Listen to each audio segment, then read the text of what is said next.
All right, let's switch gears over to the diamond. We're about 1 month away from pitchers and catchers, believe it or not. And yes, the Phillies still do have a pulse. They made an interesting signing yesterday. We'll get into that. And what else is on deck? Bob Wankel, Crossing Broad, covers the Phillies, and he joins us now on the Boardwalk Honda Hotline as we talk a little Phils a month to the day, I believe, to spring training, pitchers and catchers, I should say. Bob, welcome back, pal. How are you? Very quiet offseason here, so it's nice to finally have something to talk about. Yeah, it has been very quiet. Yesterday, though, they did make an interesting signing, and it kind of overshadowed the fact that they've added a couple pieces to their bullpen. Jose Alvarado, the kid from the Giants last week, whose name's slipping me, but they've added some. Coonrod. There you go. Yes, he's an interesting individual, by the way. Throws pretty hard. But yesterday, Archie Bradley is a legit piece. So they have added a couple arms to this bullpen, at least, which is something they really needed to do. Yeah, there's no doubt about it. I mean, when you look at their priorities going into the offseason, the bullpen was at the top of the list right there with JT Realmuto. And, you know, everyone said it last year a million times, historically bad. And, I mean, that bullpen pitched to an ERA over 7 last year. And so they've gone out and they've done some things to address it. One thing that's definitely notable here with the addition of Bradley is, you know, you see that they are prioritizing velocity out of the bullpen for years. For the last handful of years, this has been a bullpen that really hasn't had a lot of hard throwers, and the guys that have thrown hard certainly have no idea where the baseball is going. So it's nice to see here that there's been a priority and a premium placed on getting some guys that can miss bats with velocity. And you know, we'll see what happens with a guy like Sam Coonrod. You know, he struggles a little bit with command, but it's a live arm. Bradley, a live arm, an established late inning, major league professional type of pitcher, something this team sorely needed. And, you know, I mean, we'll see what happens here. I'm not telling you that they're going to have one of the best bullpens in baseball by any means, but it's a good start, and they might continue to poke around and see if they can find anything out on the market with some value. So we'll see how it kind of progresses between now and when pitchers and catchers report next month. Where do you think players like JoJo Romero and Ranger Suarez fit into this bullpen? It's a good question. You know, I would imagine that there's going to be a place for a guy like JoJo Romero. I think he showed enough in flashes last year. He was a little inconsistent. He came out of the gates really hot, and then he started to struggle a little bit. But you expect that with a really young pitcher, especially when they were giving him more high-leverage innings. So I think that guys like that will compete. I don't know that you can pencil them in as, you know, late-inning guys, high-leverage guys, so to speak. But I think that they're definitely in the mix going into this thing. You know, there's still some talk like, well, if they were to further upgrade this bullpen, what would they do? And, you know, they go out and they trade for a guy like Coonrod, and this may be kind of going, you know, almost duplicating this type of move, but a guy that I really am still intrigued by, you know, is the guy, he slips my memory all of a sudden. He was in Kansas City last year, traded to the Padres down the stretch, really struggled the year before with the Nationals, and, you know, he comes back. I'll get it. It'll come to me in a minute. Comes out, though, he's throwing 97, 98, 90 miles an hour. Trevor Rosenthal. And he's a guy that I would look at. If Bradley's going to go on a 1-year, $6 million deal, I look at a guy like Trevor Rosenthal, who was almost out of baseball in 2019, has this awesome bounce-back year last year. To me, I think you could get him on a 1-year deal. And, again, another live arm, can miss bats. And that would be a really interesting type of pickup, I think, to, you know, add to this bullpen. So I still think that they're not done. It's an incomplete picture in my mind, but it's getting there. Yeah, and I know that last year they tried to find guys who were off the scrap heap, and they were giving them these invites, and none of them really stuck here. These guys they're brought in, these guys are going to make the team, right? I mean, Bradley's probably going to close, but you know the rest of these guys that they have brought in, they're not these cast-offs. These guys, they're anticipating making the team and having a big role. Yeah, I would imagine so. I mean, Alvarado, I think, is definitely somebody that they plan to have on this team as a late-inning guy that can attack lefties with some velocity. Coonrod, I think, is a guy that's going to be on this team. I don't believe that that's just like a minor league depth piece type of deal or, an invite type of situation. I think that they have plans for him. And certainly Bradley, I mean, I believe that he's probably their best reliever at this point. And like you said, I think there's a pretty decent chance that he ends up being the closer if everything remains the same going into the season as it stands right now. Rosenthal last night tweeted out that the Mets are close with Brad Hand. Is that someone that you thought the Phillies should have went out and got, or do you like the philosophy of, hey, maybe like a one-year deal and let's just try and tape this thing back together? Because that seems to be the message in my eyes, at least. It is. And, getting a guy like Brad Hand would be great, but the Mets are in a little bit of a different position than the Phillies. And unfortunately, nobody wants to hear this because this team hasn't been in the playoffs for a decade. But I don't know that the Phillies are in this all-in, need-to-go-for-it mode. I think that, when they hired Dave Dombrowski, I think they brought him in to win and win with, some urgency. I don't think that they're looking at 2024 by any means, but I don't know that it's all in, World Series or bust this year in 2021. So going out and signing guys to multi-year deals, larger contracts that are a little bit more restrictive moving forward, I don't know if that makes a ton of sense for this team. And I know that that's lame, and I don't mean to say that to kind of excuse where the Phillies are at, because it's frankly embarrassing that this team has not made the postseason or even posted a winning record since 2011. But I really do believe that Dave Dombrowski is kind of in this evaluation mode. Why is the organization in the position that it's in? How can we be competitive in the short term without mortgaging the future?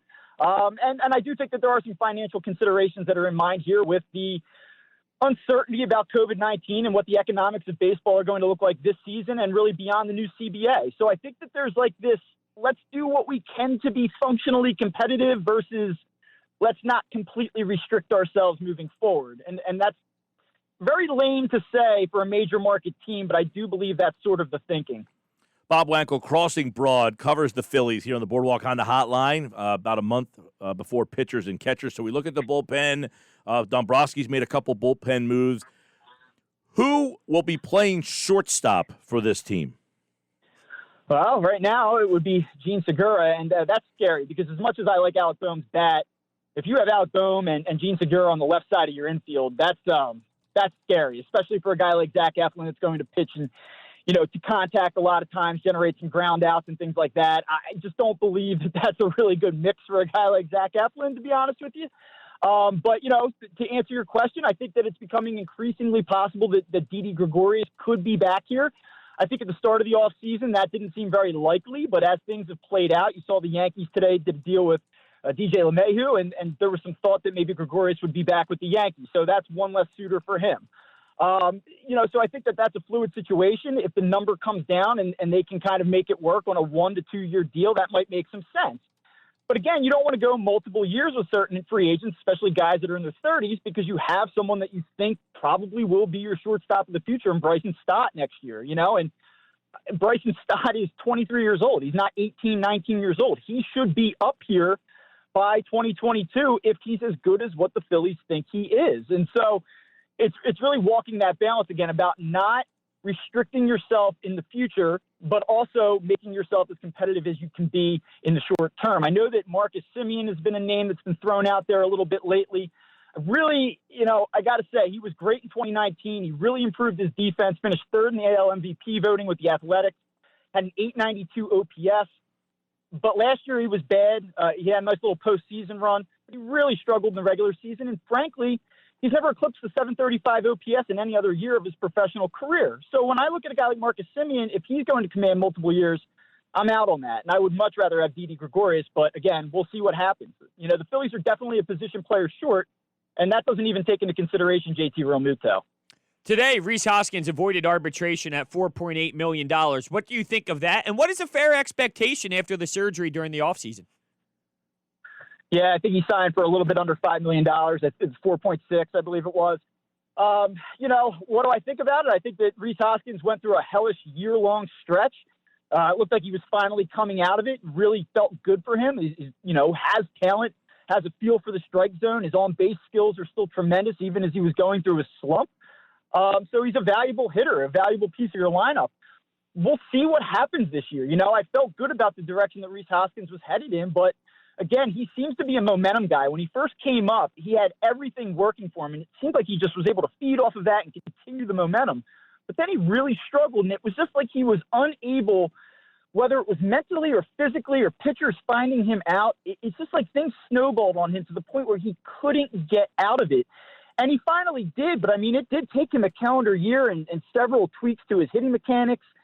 And so he's a huge question mark. Is it conceivable that Rhys Hoskins comes back and gives you a 350, 360 on base percentage again and hits 260, 270 and is a 30 home run guy, yeah, I mean, he has that in him. But I am a little bit concerned about the impact of that injury and the specific injury that it was to his hand wrist. So, I mean, we'll see what happens. Obviously, I just asked you about who's playing shortstop. Who's catching? Yeah, well, you saw Kurt Suzuki did a deal today with the Angels, and that's one less team that needs a catcher, which is, in theory, great, but it's also one less backup option to JT Realmuto should he not sign here. So the catching market is getting really dicey now, and there was this idea all along that if they don't re-sign JT Realmuto, that it would be Andrew Knapp, that they would bring in someone to complement Andrew Knapp, that he could not possibly be the guy to catch 115, 120 games. But here we are a month out, and right now that's what they're looking at, which is a scary proposition. And I like Andrew Knapp. He had a nice year in 2020, good bounce-back story, great guy. Everybody in the clubhouse loves him, but he's not a 120-game starter behind the plate. So as it relates to Realmuto, what does this mean? Well, you heard in the beginning of the offseason these numbers of $170, $190 million that he was chasing. Maybe there's some mystery team out there that can blow his doors off with an offer like that, but I think it's pretty obvious at this point that he's not going to get the deal that he originally thought he was going to get. And so if all things are equal and you can do a deal in that, I don't know, $110 to $115 million range for 5 years, maybe the Phillies enter the picture again. And so I was very pessimistic about the possibility of re-signing him, but as this thing goes along and the further it drags on, the more it does seem like there's a possibility that these two sides could find middle ground. I would absolutely agree with you. And during the time where COVID was really just happening and we were all unaware, I was actually okay with the Phillies kind of taking a few steps back and saying, let's see how this market plays out. And it might actually go down that way where it helps them out in the long run. But when you look at this team at center field, how do you view this situation? It seems they never give Hazley an opportunity against lefties. And with Roman Quinn, he's this fast guy that is a difference maker, but is that good enough? Earlier on, I said that the Phillies are at least one player short in their lineup. And the reason why I say that is because they have a hole in center field. I know that you can make an argument that you have Roman Quinn and Adam Hazley, but I don't believe that either of them are a true answer in the long term. And the other concern that you have is Andrew McCutchen's probably not going to start 145, 150 games for you out in left field this year. So you're going to need another body, I think, in the outfield. So if you go out and you sign Gregorius or you bring in another infielder, that potentially kicks Scott Kingery out to center field as well. And I think that you're going to see one way or the other Scott Kingery end up playing his share of both left and center field this year for the Phillies. And that's not ideal. I mean, when you step back, you really don't want to see guys flipping back and forth between the infield and outfield like they've done with Kingery over the last few years. His bat doesn't even warrant that at this point after the year that he had in 2020. It's a major concern. I know that Dave Dombrowski's expressed some confidence in both Quinn and Hazley, says he really likes Hazley. I'll be honest with you. If you go back to summer camp last year, I told you I thought that Roman Quinn was having the better camp of the two guys, and I thought it was pretty clear that Joe Girardi preferred Roman Quinn over Adam Hazley, and I don't think that will have changed coming into this year. I mean, they have some options out there, but nothing that you can feel great about, especially with the uncertainty of what McCutchen's going to be able to give you at this point. So that's a huge concern for the Phillies, and it's something that I think that they really need to try to address if they want to be competitive out of the gates here in the regular season once we get going in April. How about the name Jackie Bradley Jr.? Does that do anything for you?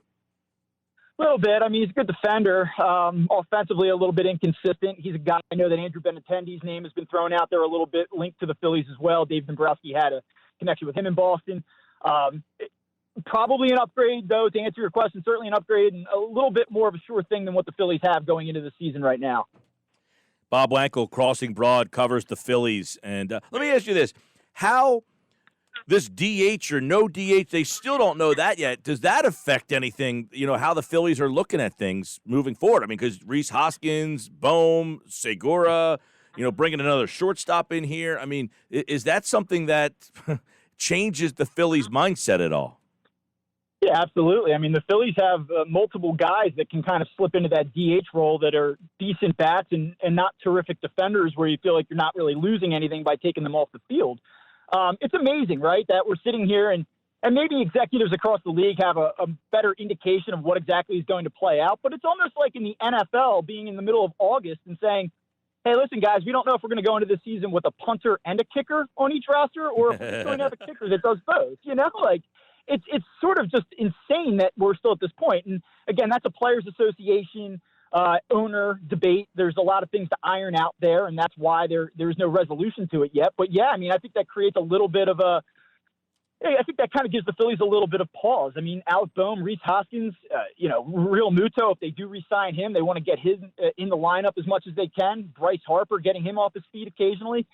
Andrew McCutchen, a guy, again, who you would like his bat in the lineup, but can he stand out in the outfield for 145, 150 games a season? So the Phillies are going to be affected. I mean, as all teams are, but the Phillies are really going to be affected by what goes down with the DH. Jason Stark in The Athletic yesterday wrote a really interesting column. I don't know if that crossed your guys' radar or not, but his proposal was leave the DH in the game as long as the starting pitcher's in the game. And then when the starting pitcher comes out, then the DH is eliminated, which I think is a really interesting concept because it incentivizes teams to leave their starting pitchers in the game a little bit longer, which I think is one of the biggest problems plaguing the sport right now. So I don't expect to see that happen, but I did think it was an interesting thought. Yeah, I love the idea because I hate the DH. Yeah, Tampa Bay would be pissed. Yeah.